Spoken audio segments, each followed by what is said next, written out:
The Greatest Showman Review Movie Review. The Greatest Showman is better off when it's bombastically belting out memorable tunes and begging the audience to bop along in their seats. And that happens often. Michael Gracey's high-energy musical The Greatest Showman is a crowd pleaser. Only, it's aimed squarely at a specific crowd who'll appreciate it more than the rest of us. That crowd is theater folk, capped for emphasis, and Gracey along with his golfer-broke cast of show-tune belters dials every ounce of enthusiasm into The Greatest Showman so that the Broadway enthusiasts who buy tickets will dance up the aisles, on their way out to their cars, downloading the movie's soundtrack on their phones on the way.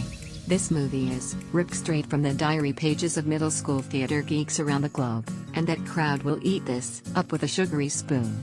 The rest of us, however, will appreciate the songs this movie is brimming with infectious showstoppers and admire the effort of the insanely talented cast while also noticing that the story bridging each musical number is thin, predictable, cliché and more than a little sappy. There's an inch of showbiz cheese baked around the entirety of The Greatest Showman, and no amount of showboaty toe-tapping by Hugh Jackman, Zac Efron, Zendaya or their energetic co-stars can erase the hollow feeling you'll encounter when you try and recall the earnest Greatest Showman minutes after the credits had rolled. It's going to sell a million soundtracks, though. That, I can guarantee. The movie serves as a biopic of P.T. Barnum. Hugh Jackman, a broke but inventive showman who risks it all and suffers severe growing pains to establish a circus of special talents meant to entertain. The movie plays fast and loose with the specific details of Barnum's early life, rise to fame, eventual collapse and inevitable re-emergence. Anyone waiting for an in-depth Barnum biopic will need to keep waiting.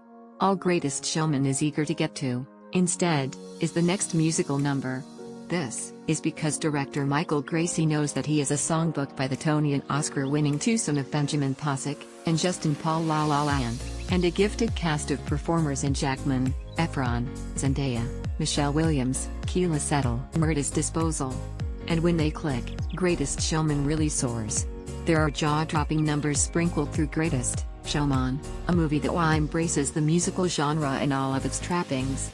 Scenes stop cold so that characters, from bearded ladies to gorgeous trapeze artists, can burst out into up-tempo songs about failing to fit in, or finding your place in this crazy world.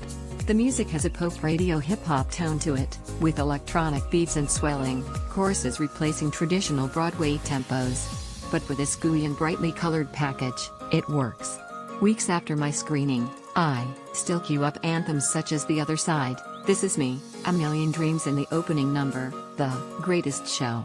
It's those scenes that occur between the songs that fall flat, and routinely pull The Greatest Showman back, down to earth.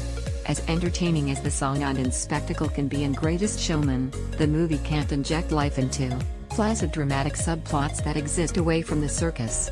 A love triangle sidebar involving Barnum and a talented singer Rebecca Ferguson exists only to drive an incredulous wedge between Barnum and his wife, Charity Michelle Williams, who somehow looks bored in an anything but boring exercise.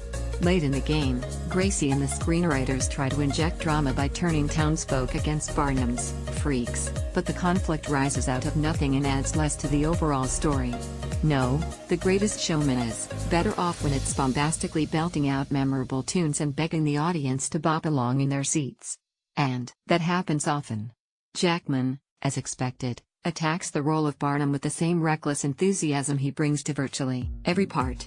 A romantic dance between Zac Efron and Zendaya set to rewrite the stars will guarantee repeat business from the teen demographic. And a few months from now, as you are still playing this soundtrack on Spotify, you might be tempted to give The Greatest Showman one more try, because the music's so good that the rest of the movie can't really be that bad, could it? Maybe wait until it's on DVD, so you can skip right to each musical number, and enjoy them on repeat for an eternity. 6/10 stars rating. Please enable JavaScript to view the comments power.